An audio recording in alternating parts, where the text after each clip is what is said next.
అందరికీ నమస్కారం. ఈ నెల 17వ తేదీన అంటే తొలి ఏకాదశి పండుగ రోజున రాత్రి సుమారు 8 గంటల సమయంలో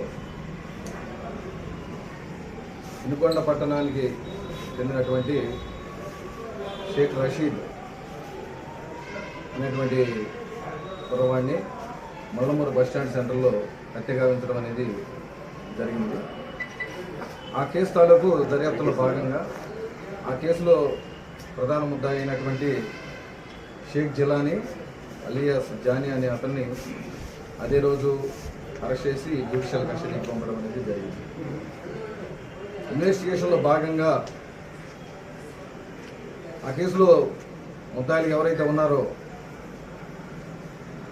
మరొక 6 వ్యక్తుల్ని ఈరోజు అరెస్ట్ చేయడం అనేది జరిగింది. వాళ్ళ వివరాలు నర్సరావుపేటలో వరంపేట ఏరియాకి చెందినటువంటి పఠాన్ అబూబరక్ సిద్దిక్ అలియాస్ సిద్దు, అదేవిధంగా వినుకొండ పట్టణంలో సీతయ్య నగర్కి చెందినటువంటి కొమ్ము వెంకట సాయి అలియాస్ సాయి, అదేవిధంగా వినుకొండ పట్టణంలో నిమ్మలబావి సెంటర్కి చెందినటువంటి కొమ్ము ఏడుకొండలు అలియాస్ కొండ,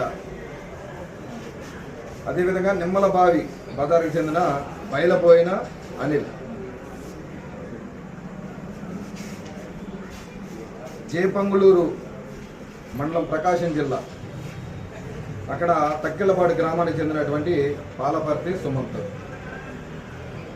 అదేవిధంగా వినుకొండలో ఇస్లాంపేట మొదటి లైన్కి చెందినటువంటి షేక్ రోహిత్ అలియాస్ షోహెల్, వీళ్ళ 6 కూడా ఈరోజు అరెస్ట్ చేసి జ్యుడిషియల్ కస్టడీకి పంపడం అనేది జరుగుతుంది. ఇందులో ఇంకా ఇన్వెస్టిగేషన్ కంటిన్యూషన్లో ఉంది. మిగతా రిమైనింగ్ అక్యూజ్డ్ ఎవరైతే ఉన్నారో వాళ్ళ కోసం కూడా టీమ్స్ గౌరవ ఎస్పీ గారు, అదేవిధంగా మా సబ్ డివిజనల్ పోలీస్ అధికారి గారు కూడా వాళ్ళ పర్యవేక్షణలో టీమ్స్ అన్నీ కూడా వాళ్ళ కోసం గాలిస్తూ ఉన్నాయి. అతి త్వరలోనే వాళ్ళను కూడా అరెస్ట్ చేసి జ్యుడిషియల్ కస్టడీకి పంపడం అనేది జరుగుతుంది. నిరంతరం ప్రజల సమస్యలపై గలమెత్తుతున్న పీవీఆర్ న్యూస్ తెలుగు ఛానల్ 4వ వార్షికోత్సవం శుభాకాంక్షలు తెలియజేస్తున్న బొడ్డు చిన్న నరసింహారావు, ముదిరాజ్, 23వ వార్డు, మాచర్ల. పల్నాడు ప్రజల సమస్యలపై నిరంతరం పోరాడుతూ ప్రజల మన్ననలు పొందుతున్న పీవీఆర్ న్యూస్ తెలుగు 4వ వార్షికోత్సవం శుభాకాంక్షలు తెలియజేస్తున్న మాచర్ల చక్రధర డిగ్రీ కళాశాల ప్రిన్సిపల్ కుర్రి సాయి మార్కొండారెడ్డి.